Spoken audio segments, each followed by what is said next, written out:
Okay, before we get into the video, I just want to let you know that for the whole time that I was talking, I forgot to turn on the DJI mic 2 on. So it's going to be with the DJI Osmo Pocket 3 built-in audio.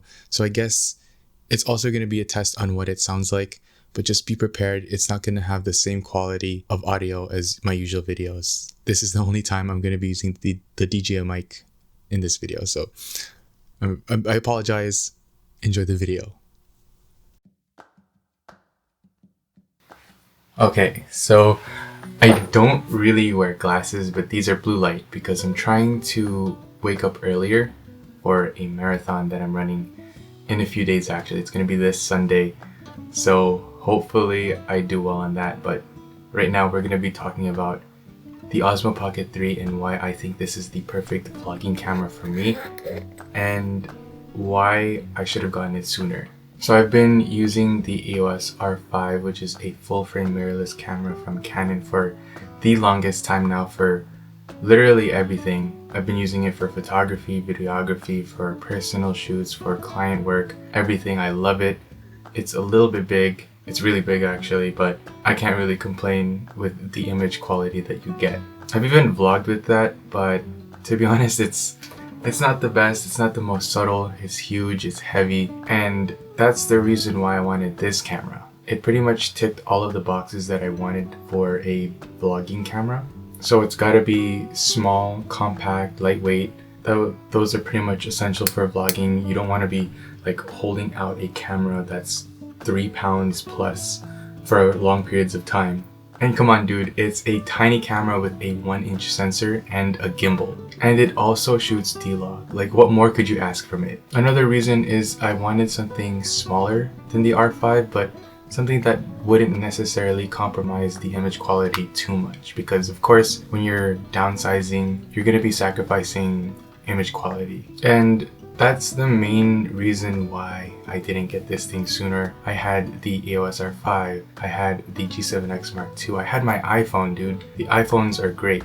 I had a GoPro, I had a 360-degree camera, and I was like, yeah, that's good enough. You don't need the DJI Osmo Pocket 3, you don't need another camera to carry in your kit. But the more I kept seeing this camera over and over and over again on social media, the more I wanted it, the more I wanted to give into the hype. So I finally got it after over a year after its release date. I have it in my hands. I'm using it to film right now, and I bet you'd never even noticed the difference in image quality compared to my EOS R5, which is crazy because I can be selective with my shots and choose to record with the Osmo Pocket 3 instead of the EOS R5 for certain shots, for a decent amount of shots, dare I say most of the shots out there. But if I want that extra depth of field, if I want something that only a mirrorless camera can provide, then I go with the R5. But in all honesty, looking back, I wish I had gotten this thing a lot sooner. This year alone, I had gone on so many trips. I went to the Philippines, I went to Japan, Canada,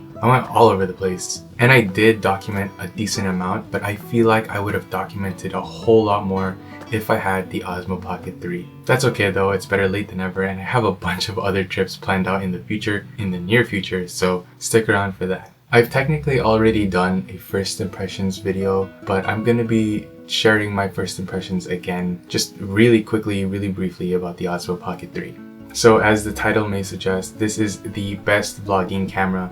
The G7X doesn't even compare, the iPhone doesn't compare. The EOS R5 is great, but again, the size and the convenience, if you weigh those things, the DJI Osmo Pocket 3 beats it, because for the size, you get a really good image quality and you don't have to be lugging around a huge camera. With that being said though, you won't get the same image quality in comparison to the EOS R5.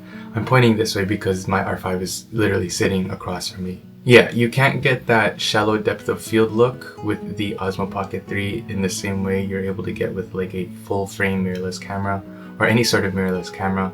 But I'm able to replicate a decent amount of shots on the Osmo Pocket 3.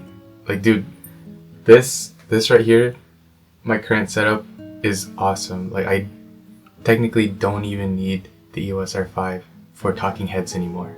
Something that hasn't really been talked about in terms of Osmo Pocket 3 accessories is this little extendable selfie stick tripod thingy, and it has been a game changer. This setup is goated because it's super tiny, super portable, and you get really long reach, and it makes the Osmo Pocket 3 even more versatile. I'm able to get very similar shots with the R5, but with a lot less hassle because I don't have to adjust it as much, because the gimbal head rotates and tilts on its own and I don't have to manually adjust it. Manually meaning like untightening the ball head and then tightening it back again. I could literally just go up, down, left, right with the joystick. And if you know me in real life personally, I used to take my mirrorless camera everywhere, which includes my huge backpack.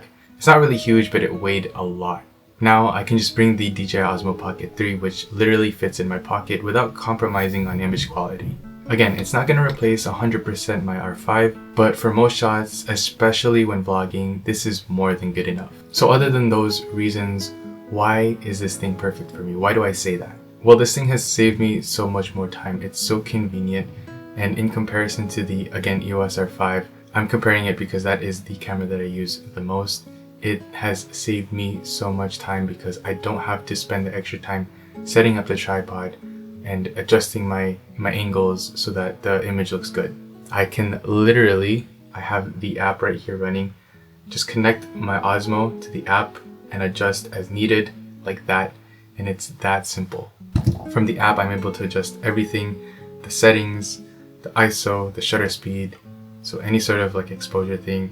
I can review the footage. I can even transfer footage from the DJI Osmo Pocket 3 to my iPhone seamlessly, and I don't have to have an extra SD card reader in order to do so. I don't even have to connect the SD card to my MacBook anymore because I can just airdrop the footage from my iPhone to the MacBook, or I can directly connect the Osmo Pocket 3 to the MacBook, although the transfer speeds are kind of slow. I'm yapping a little bit here, but the DJI Osmo Pocket 3 in particular is perfect for me for vlogging because it doesn't attract much attention. Again, it's super tiny, super subtle, and I'm able to bring it out and just do my thing without people like giving me side eye and be like, oh, who's that guy? Whereas when I had the R5 and I was vlogging in Europe, in Italy, Malta, Greece, people were just like looking at me just because I had this huge camera pointed at me. I love the image that I get from it. I'm gonna say this a million times, but I really don't like having attention drawn onto me. And just because of those two reasons, it makes me want to vlog more. It's super easy and fun to use, and no one bothers me because I don't have people staring at me. Not that it bothers me as much as it did before, but it's like one thing to get out of the way, you know?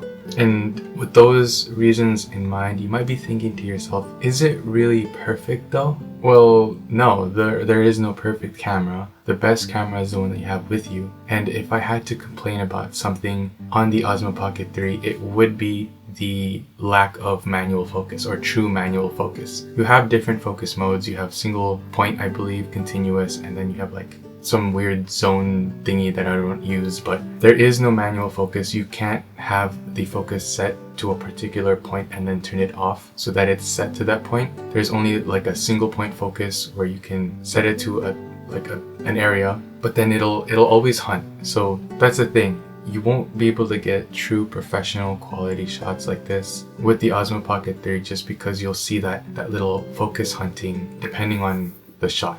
And the focus hunting is very distracting. It can distract the viewer from the emotion that you're trying to make them feel, just because it's like hunting back and forth and you're like, oh man, it's distracting. But other than that, I love this camera. It has been worth it. I heard that there's a sale on Costco. It's super cheap now. And that makes me wonder if there is going to be an Osmo Pocket 4 going to be released sometime soon. If there is, I'm buying it, no doubt. I don't care if I just got the Osmo Pocket 3. But this might not be the perfect camera for everyone. I hope that if you're looking to invest in one, this video has helped you out. But for me personally, it is exactly what I needed in order for me to level up my vlogs. I'm curious though, because I've gotten a lot more views, a lot more engagement recently with my videos, and I wonder if you personally vlog. If you do, let me know your setup. I really want to know. Let's talk. And if you're on the fence of getting this camera, usually I would be like, if you're hesitating, then I would lean towards no on most of the decisions, because it truly means that you don't need it. But for this is the one exception where I'm like, dude, just pull the trigger, grab the camera, it's gonna change your life. Anyways, I hope you enjoyed. If you want to see me bring this camera to the top of the world, click here. If you aren't already subscribed, please subscribe. And I'll leave a link to this camera in the description if you want to purchase it and support the channel. Other than that, thanks for listening.